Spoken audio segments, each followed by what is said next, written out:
Hello, Job here in my home in Davis, California, which, despite my many attempts, I can't get them to change the name to Miles Davis, California. All you got to do is add a little bit. The Davis would still be there. Anyway, poems about place have always been important to me, and a lot of that is the influence of the Zen poets that I've spent so many years reading, Li Po and Wen Wen, and Basho and all those. And so I'm going to read a group of those about the valley I live in. Davis is in the Sacramento Valley here in California. Some things I need. Leaves that return in spring. Sunlight, moonlight, an evening breeze. A friend. A wife. The valley sees me here and reaches up to me through thick soil. Hand in hand we walk. Time moves easy. Life is good.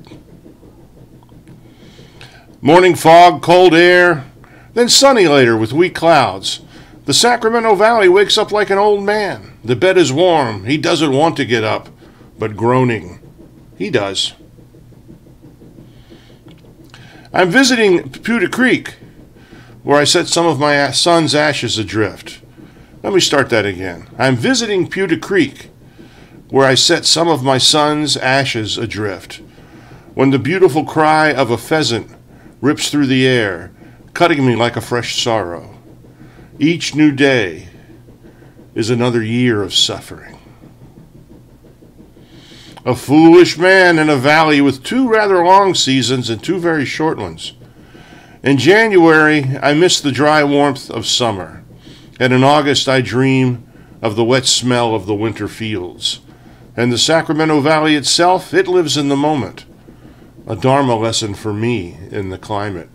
We have a really long dry season here where it doesn't rain at all. Roughly, say, just after Easter to maybe just before Halloween.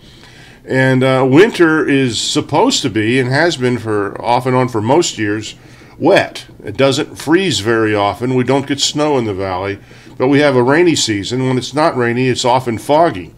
But, of course, climate change has been affecting all of these. Let me do that again. A foolish man in a valley with two rather long seasons and two very short ones.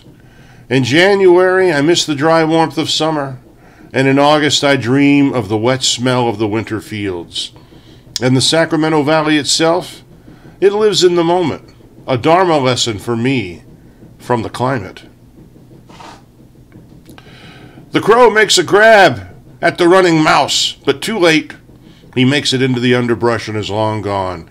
The food chain can be random. The wind is rather cold, but the sun is bright.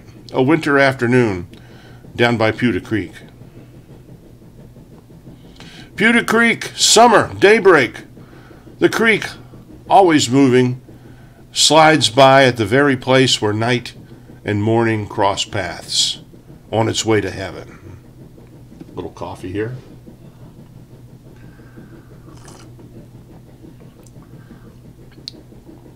The Sacramento Valley wind speaks. Putah Creek whispers, and the fields and farmlands listen intently. Oh, dear sister, dear brother, will you not walk on and on through this valley? In 62 years, this body has become worn. Lumps and bumps and bald spots, aches, places that hurt, and I'm not sure why. Other things have changed with age, too. I spend more time thinking about the sun and moon, the trees and watersheds. Much less thought goes to the curve of a shapely thigh. There is a beauty that comes with age. Perhaps you, dear reader, are still too young to see it. It is the beauty of a tall pine bending in the south wind. The loveliness of a delta breeze on a hot day, cooling the entire valley with its sweet breath. Yes, it's true I have a game knee and my feet hurt a lot, even in the best shoes. But when I stand in Putah Creek, I know where the water came from, and I know where the water's going. An old turtle sits on a log very still, and I get to put him in a poem. Lovely. There's one with the fog. Winter sunrise, tule fog, drapes the Sacramento Valley. They call it tule fog. I'll let you Google it. Winter sunrise, tule fog, drapes the Sacramento Valley. Slowly, slowly, life begins for the day. A garbage truck creeps down the damp street. easing through the fog. A neighbor goes out in his bathrobe for the newspaper. Crows talk to each other from the barren branches of trees. A glimmer of quiet light illuminates a corner of the foggy sky, showing this world where the sun will finally burn through. The people jogging or walking in the park do not speak. Far away there's a hard war with no end in sight.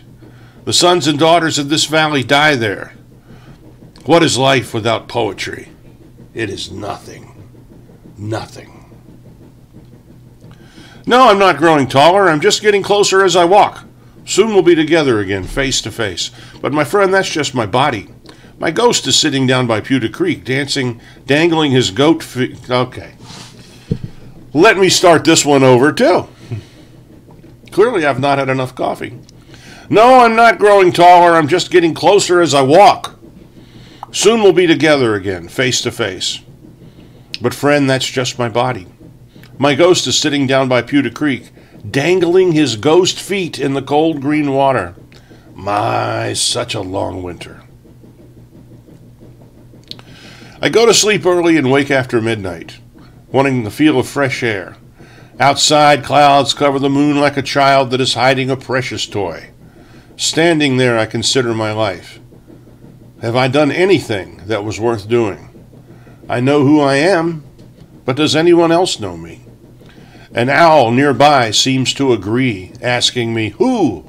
"Job," I answer, and turn to go inside. Can a creek be a friend to a human? This creek feels like a friend to me, Putah Creek. See how the raindrops tickle her watery skin? A sacred thing, that. The rain brings life to the creek, and the creek brings life to this part of the valley. The sacred in me recognizes the sacred in you, old friend. I'll do one more. One by one, the campfires light up across the valley floor, humans on the face of the world. Here in the Sacramento Valley, a bat can eat 10 insects in 1 minute. Mexican free-tail bats, red bats, millions of them.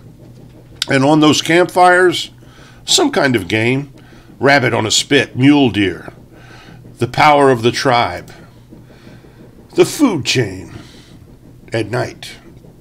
Thank you, everyone. Take care.